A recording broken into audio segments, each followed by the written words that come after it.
各位听众朋友们，大家晚上好，我是海东。今天的主题讲座申请美国大学的趋势与迷思，为何学业优秀的孩子却无法进入美国顶尖大学，将由我来为大家主持。本次讲座的主办方是爱家网，爱家网是一个位于纽约服务华人家庭的新媒体。我们不定期的邀请各个领域的生活达人做讲座，分享他们的专业知识和生活经验，希望可以帮助华人家庭更好地融入美国社会。我们也十分欢迎在自己的领域中有所建树，而且愿意帮助他人的朋友们自荐，成为爱家网下一期的主题讲座嘉宾。欢迎大家关注爱家网的公共号北美爱家，获得下期讲座的信息。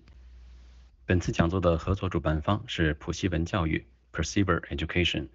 普西文教育是一家位于洛杉矶的教育机构，由前 USC 即南加州大学招生院副院长和前 UC 伯克利大学招生官领衔，为中国和美国的学生提供美国的升学规划和辅导，为每个家庭和孩子量身定制教育方案，帮助孩子们快乐自信地升入适合自己的学校。在讲座的最后，我会统一公布普西文教育还有今天两位嘉宾的联络信息。今天是爱家网主题讲座的第28期，这期节目也是我们第一次向所有的听众朋友们推出系列讲座。爱家网和普西文教育在10月份美东时间每个周日的晚上9点，向所有听众朋友们直播普西文名校招生官系列讲座，一共4期，每期的节目主题都不同，但是都是围绕着大学升学这个核心话题展开。每期节目独立成章，如果可以坚持每周日按时收听，一个月下来便可对大学升学规划获得更系统和全面的了解。系列讲座为英文，都是由在美国名校担任过招生官的嘉宾们进行，所以我们欢迎家长们邀请自己的孩子一起学习。今晚是普西文名校招生官系列讲座的第1期，申请美国大学的趋势与迷思，为何学业优秀的孩子却无法进入美国顶尖大学。今晚的讲座我们请来了2位嘉宾，一位是曾在加州大学洛杉矶分校及 UCLA 担任招生处主任的 Alex Duke 博士。Duke 博士也曾在南加州大学及 USC 担任招生院副院长，在美国高校教育行业拥有超过25年的丰富经验。我们今晚的另外一位嘉宾是 Robert Zhu 先生。Robert 是前加州大学伯克利分校及 UC Berkeley 的招生官，以及加州大学洛杉矶分校及 UCLA 的面试官。今晚的讲座将向13个爱家网教育群和史代文森高中2022家长群，一共14个微信群的朋友们直播，预计有将近7000人可以收听到。今晚主题讲座的内容仅代表嘉宾本人的观点，不代表爱家网的立场。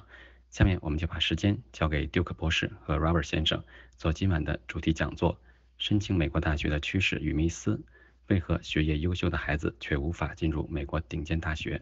Hello, my name is Robert Zhu, and I'm the Chief Education Officer of Perceiver and a former admissions officer at Berkeley. At Perceiver, we are dedicated to developing the most competitive students for college.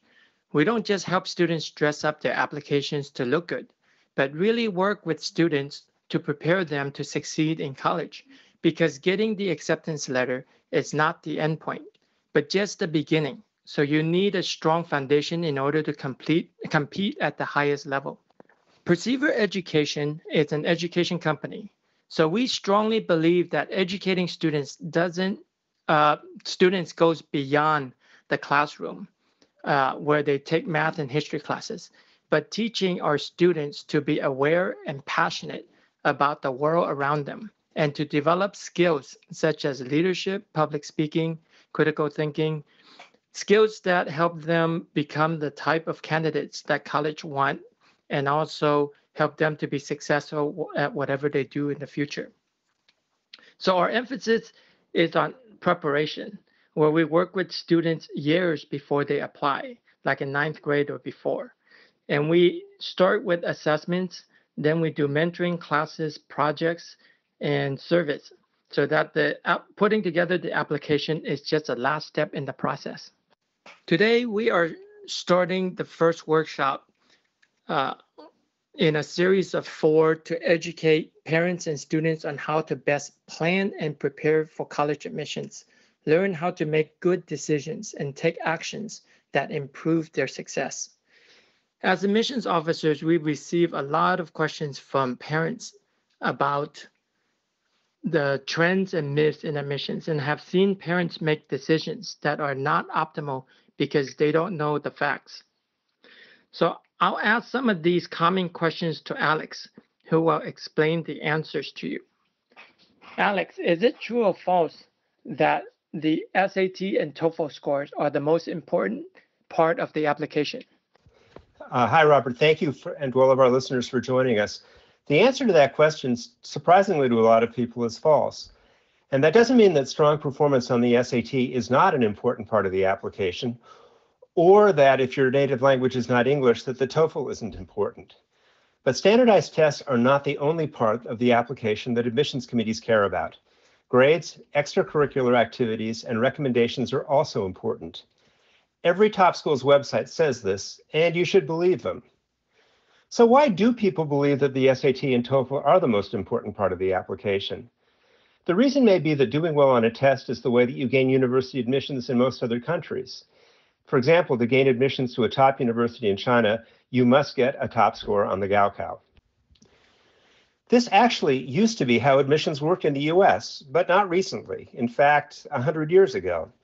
Universities used entrance exams that tested students on ancient languages, specifically Greek and Latin, and even the top schools admitted every student who could pass the entrance examination. But things are different than they were 100 years ago. Standardized tests play an important role, and they won't make up for weaknesses in an academic record or the lack of other important qualities. And some people also believe that a perfect score on the SAT or TOEFL will guarantee admission into a top school, and that's also false. The College Board usually doesn't say how many students earned a perfect 1600 on the SAT or a 2400 if you learned on the previous version. But sometimes they give us a little bit of information, so I wanted to share a few things that we do know. Perfect SAT scores used to be very, very rare. In 1986, only 9 students in the whole world got a perfect score on the SAT out of about 1 million test takers. In 2017, we know that 361 students with a perfect SAT score applied to Harvard. And from that number, we can guess that maybe around 400 to 450 students got a perfect score that year out of 1.8 million test takers. So the number of test takers has almost doubled, but there are 33 times more perfect scores than there were 30 years ago. And the average score on the SAT has also gone up. So how well do applicants with perfect scores do when they apply to top schools? We know that from 2009 to 2013, Stanford rejected 69% of the applicants with perfect SAT scores. That's a whole lot better than Stanford's regular admission rate, but that still means that most of the people with perfect scores still don't get admitted, and that's not very much of a guarantee. It's also good to know that admissions committees pay more attention to percentiles than scores. The percentile tells them how well you did on the test compared to other people. And once you reach the 99th percentile, which means you're in the top 1% of test takers, you can't go any higher. So think of a 1500 on the SAT, which is the lower end of the 99th percentile, as close to a perfect score as you need. So if your child has a 1500 or something close to it, tell them it's time to apply their time to something else they really care about, unless it's Fortnite or another computer game like that. The TOEFL is also important if your native language is not English, or if you haven't gone to high school in the United States. But a high score on the TOEFL only means that you speak English as well as an average native speaker. And again, that's good, but that's not a great achievement. And if you spend, again, most or all of your years in high school, the schools are probably going to be more interested in your English grades in your English class grades than your TOEFL score. So Robert, what's the next question? Thanks, Alex, for that detailed explanation. So parents and students, since the test scores are not the only part of the application, don't spend all of your time obsessing over the highest score. Know when high enough is good enough and move on and do something something else that is meaningful. So Alex, the next question is it true or false that a student taking 5 AP classes and involved in community service and leadership activities has a better chance of getting into a top university than a student who is just taking 10 AP classes and not doing anything else? Robert, the answer to that question is true.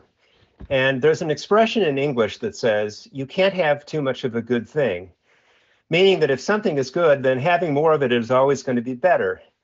But if you follow that logic, if taking one AP test is good, then taking 5 would be even better. And if 5 AP tests are good, then 10 are better. And if taking 10 AP tests is good, then why not take all 38 tests? Well, in some instances, you can have too much of a good thing. And taking all these AP tests would certainly not be a problem if it didn't take any time to study for an AP test, but we know that that's not true. And if a student takes too many AP classes, they're going to have less time or maybe even no time for other activities.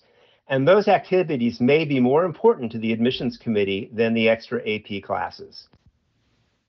In 2016, a group of admissions directors from over 50 top schools, including Harvard, Princeton, Stanford, Berkeley, and many others that you're familiar with, they got together with the Harvard School of Education, and they wrote a report that said clearly what they want, that they want applicants who show meaningful involvement in activities that help other people.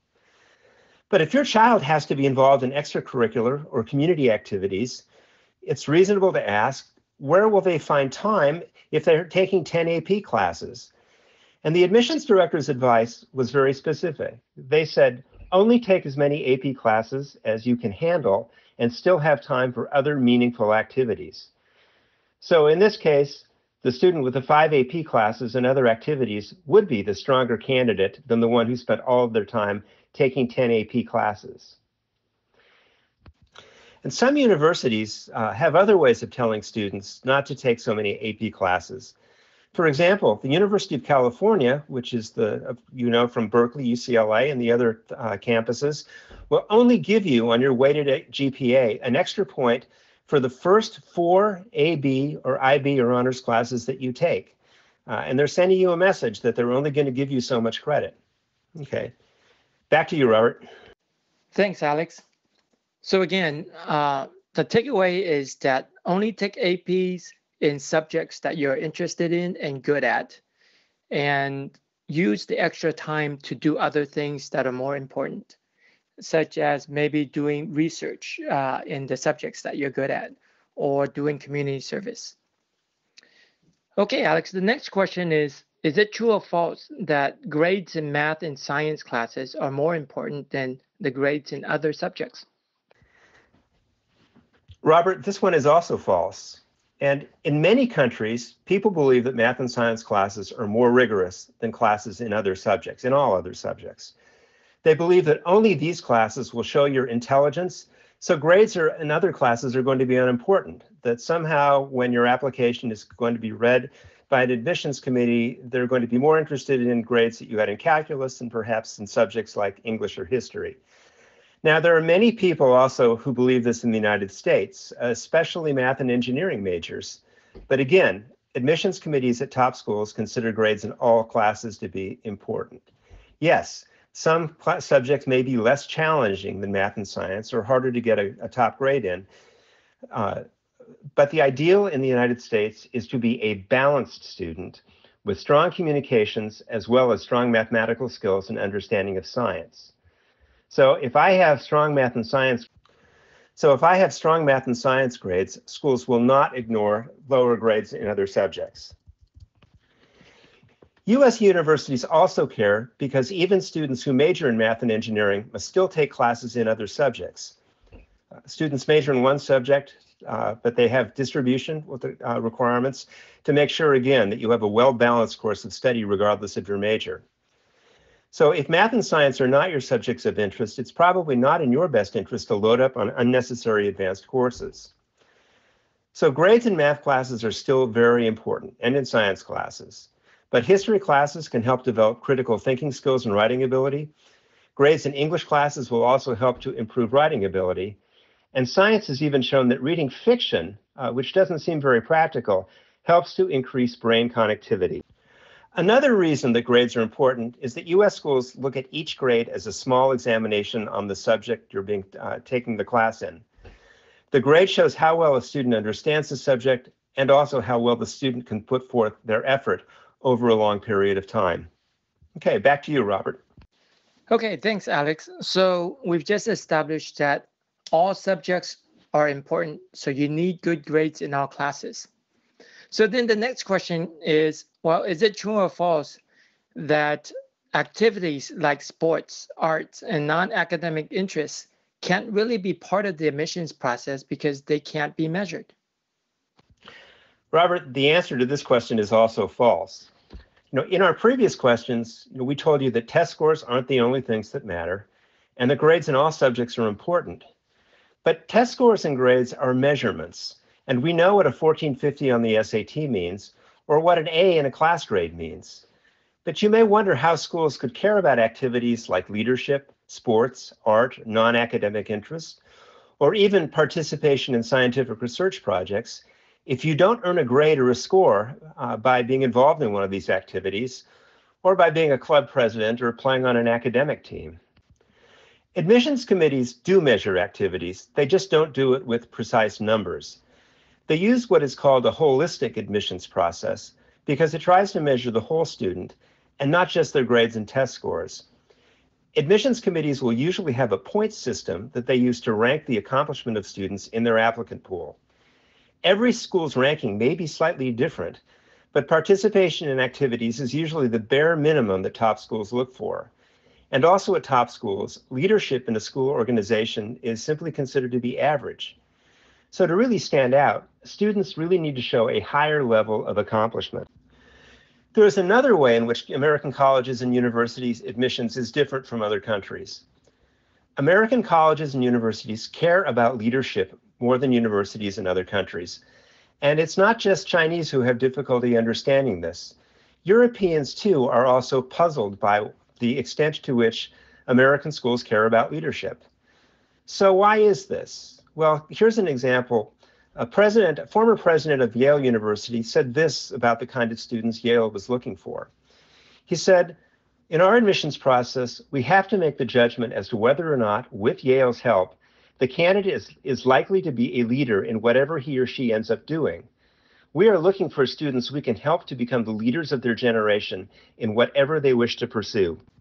Competition at the most highly selective U.S. schools is more intense than many parents and students imagine. Students at the most selective schools, such as Harvard, for example, had over 8,000 applicants who had perfect GPAs. Not just weighted GPAs with 4.0s with extra points for AP classes, but an A in every class, including AP and honors classes. And other Ivy League schools, major research universities, and liberal arts colleges are not too far behind. Given this level of competition, the students who stand out academically may have been involved with research, or have done well in a national competition, or even been given co-authorship credit on published research. Other students distinguish themselves through leadership, significant involvement in community service, or developing talents in performing and visual arts. The common denominator that these students share is that they all have something that they care about strongly and evidence to show it. Okay, thank you, Alex. So admissions officers are comparing achievements and skill levels in all activities that you participate in. So excelling in something you really care about, something you really have passion in, is the only way you're going to stand out. All right, so that leads me to the next question, Alex, which is it true or false that teacher and school recommendations are not very important to many top universities? Robert, the answer to that is false also. Most of the top schools require letters of recommendation, usually 2, and a recommendation letter from a school counselor. Most of the applications, again, for top schools will have outstanding records. So top grades may not help the admissions committee to select the best students. So students use the letters to learn more about a student's intellectual interests, passions that they have, level of intellectual engagement. And teachers can also sometimes tell if the student participated outside the classroom, in addition to being active participants in classroom discussions. Teachers can tell the school if a student showed serious interest in the subject of the class beyond just studying hard for examinations. And often the teacher can tell if the student has been involved in leadership activities outside the classroom, and they may be familiar with their activities by talking to other teachers And those impressions also can make their way into the letters of recommendation. Okay, and that's the end of our questions. Robert, back to you. Thanks, Alex. So again, in the application, the students have a chance to talk about themselves through their essays and through all the different parts of the application that they write and the interview. But the recommendation letters are what other people say about you. And sometimes that is stronger evidence that can be used towards making your case for being accepted. And so prepare early and establish good relationships with the people who will be writing letters and having something for them to say. So you have to have interactions as well as give them plenty of time to say it. Okay, so next we're going to ask Alex to talk a little bit about some of the current trends that we're seeing in admissions, whether you see it in the news or you hear it from friends. Sorry, we may have a sense after the November election about whether or not this tension will continue. Thanks, Robert. The first couple of trends that I want to talk about are things that have been actually in news stories reported in the news recently. And in the last year, you may have heard that application numbers have declined from international applications, specifically China. And there are people are pointing the finger to the tension that is currently we're experiencing between U.S. and China with regard to trade policy.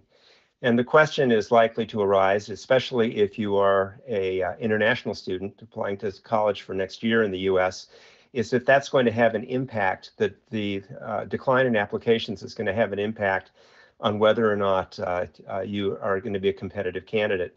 And the answer to that question, unfortunately, is that right now we don't know. We don't really know how long this tension is going to go on, but we may have a better sense after the November. You may also have heard in the news about a lawsuit against Harvard and Yale University that's been joined by the U.S. Department of Justice, or supported by the U.S. Department of Justice, claiming discrimination against Asian American students in the admissions process. I won't go into the details of that here, but it's been widely reported in the news. And again, the question is going to be, is this going to have some impact on the admissions process and how easy or difficult it may be for students to get in? And again, we don't know what the result of this is going to be, but we do expect that this lawsuit is going to go on for a long time. And if some change does come out of this, it's not going to have any impact on students that may be applying to colleges and universities in the next couple of years. So we expect that selectivity at top schools is going to remain very high and is going to continue to depend on holistic criteria. And I would remind you that the top admissions directors keep saying specifically that they're looking students who have strong evidence of community service and activities that benefit other people. And we advise candidates to take these recommendations very seriously. We have also observed that there's been an increasing number of students that top schools are taking through early decision. Not every school, but a lot of schools. And so, for example, Dartmouth University, Northwestern universities both took half of their classes last year from students who applied during early decision. So students need to think very carefully about applying to an early decision school and have a well thought out strategy. And the final trend that I'm going to point out may be of interest to students on the East Coast that are interested in California schools, California public schools like UCLA and Berkeley. And that is that the University of California is increasing the number of students with California residency status, which means they have the citizen or residency and they are resident in the state of California. And we expect that this is going to increase competition for international and non-California applicants who are interested in the university schools, and particularly UCLA and Berkeley. If you live in New York or you're an international applicant, it's going to be a little bit harder to get into these schools. Okay, thanks, Alex. So to conclude our talk, I'm going to give you 3 takeaways that you should take from what Alex has just said. The first is that it's tough to get into a top school, and it's not likely to get any easier. because the top schools simply have too many qualified applicants. Number 2, because of that, good scores and grades are not enough. It takes good academics and the and is very important, and a talent or passion where you have demonstrated achievement, significant achievements. And number 3, you have to play by the rules that the schools have set. And the rules that the top schools have set is that they use a holistic admissions approach. And in order to win, you have to stand out. So give yourself plenty of time, start early, find something that you're good at, excel in it, because you don't want to wait to the last minute when it's time to apply and then try to figure out what to do, because you won't have enough time to do it. So we've said how important it is to develop other interests and passions and skills. And some of you probably believe us, and you're now asking yourself the question, okay, how do I do this? Now what do I do? So please stay tuned for the next seminar, seminar number 2, where we will talk about how to use a structured approach to help you develop the right strategy and planning. Because every person is different, and you need to focus on what you are passionate about and strong in. At Perceiver, we have a comprehensive assessment based on a model we call STEPS, which stands for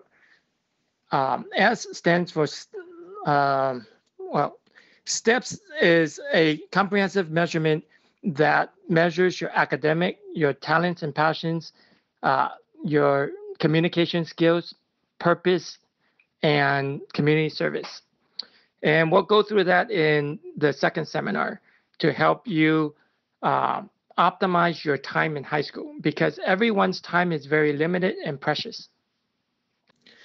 Then in the third seminar, we'll talk about the importance of service and activities and how to make them meaningful. So many students are involved in many activities or community service, but if they don't do it right, they are wasting valuable time. So this is where we give you some advice and tips to optimize those. And then finally, once you have everything together, seminar number 4 will go over how to put it all together and help you stand out, how to highlight your unique experiences, perspectives, and skill sets so that you can gain acceptance to a top university. That's all. Thank you for listening, and we're opening up to questions at this time. 非常感谢 Alex 和 Robert 为大家进行的升学指导。下面的时间，大家可以通过文字进行提问。提问的时候，请使用下面的指令。没有使用正确指令的问题，将可能无法通知主持人安排作答。也请2位嘉宾在回答问题的时候，先重复一遍问题，再作答。谢谢。听众朋友们，如果可以用英文提问，请直接用英文提问；如果不方便用英文提问，也可以用中文。爱家网的义工将尽量准确地把你们的问题翻译为英文。谢谢。在大家准备提交问题的时候，我也借此机会向大家宣布一个独家福利。普西文教育为爱家网的听众朋友们提供了30分钟名校招生官升学咨询，价格为200块钱，但普西文教育愿意为前30名报名的爱家网听众朋友们免去这个费用。这是一个非常难得的福利，有兴趣的家长不要错过这个机会。报名方法我将在讲座的最后统一公布。Hi, the question that I'm answering is how long it takes to establish residency in California if you plan to enroll at UCLA or Berkeley. First of all, you need to be a U.S. citizen or permanent resident. If you're an international student, then you actually never establish residency.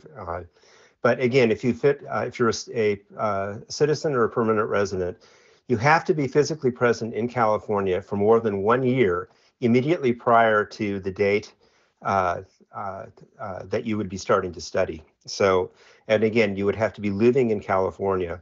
And if you are less than 18 years old and are still being supported by your parents, it may be more difficult. But again, that's sort of beyond that. That's the simple answer, and we can certainly talk in more detail after. The next question is, many students involved in community service sometimes don't do it right and they waste valuable time. Can you tell me how to do it right? Any tips? Well, if someone is involved in community service and all they can show for it is how much time they spent, for example, volunteering at a soup kitchen for 2 hours a week, serving food, or helping clean the environment for 2 hours. Those are not very meaningful. In order to make the community service meaningful, you have to do something that you're passionate about, that you actually get involved and take responsibility and lead projects that have an impactful and quantifiable consequence. You have to show that through this experience that you've made a difference to the community, but also to yourself in what you've learned, how you've grown, what new perspective you have. Next question. I took the SAT twice, first 1540 and the second 1580. UC used to require all SAT sets. All sets are not required anymore. What is your suggestions? Send both sets or the later set only? My understanding is that the UCs required you to send all your scores. Okay, so our next question comes from a student who took the SAT twice and got very good scores both times. A little bit of difference, a little bit higher on the writing the first time than the second. And the question is, which of these tests should I send to the University of California when I apply? And the answer is the University of California, like most top schools, wants to see every test that you took. So unfortunately, it's not a situation where you get to choose.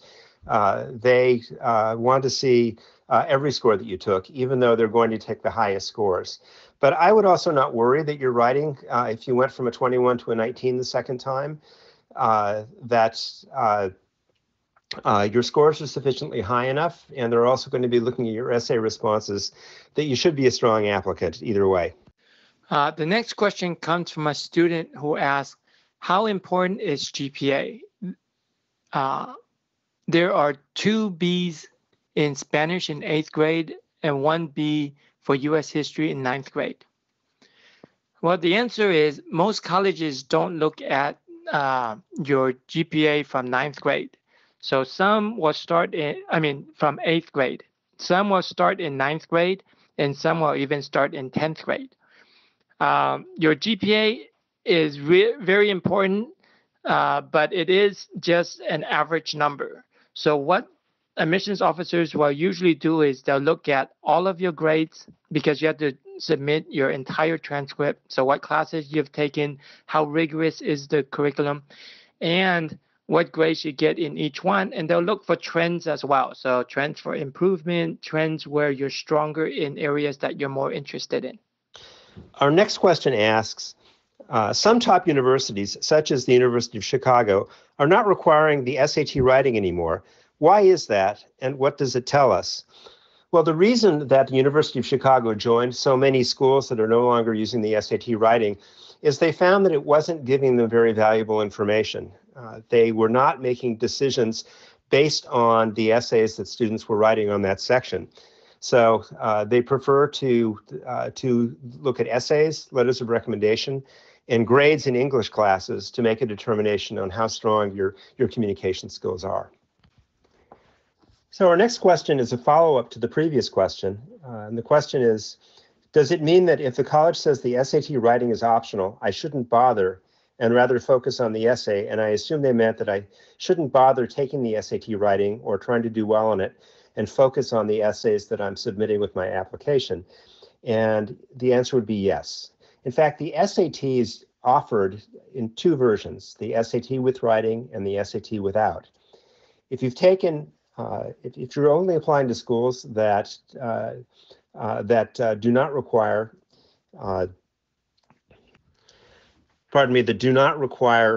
the writing part, then you can take either version. The school isn't going to look at your writing score if you do take the SAT with the essay, so you don't have to worry about that.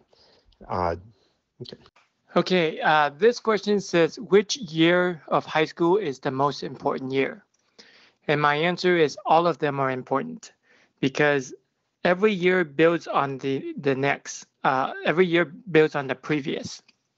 So in order to stand out, you have to pursue some passion or activity for a prolonged period of time. So you can't just do one event or one community service.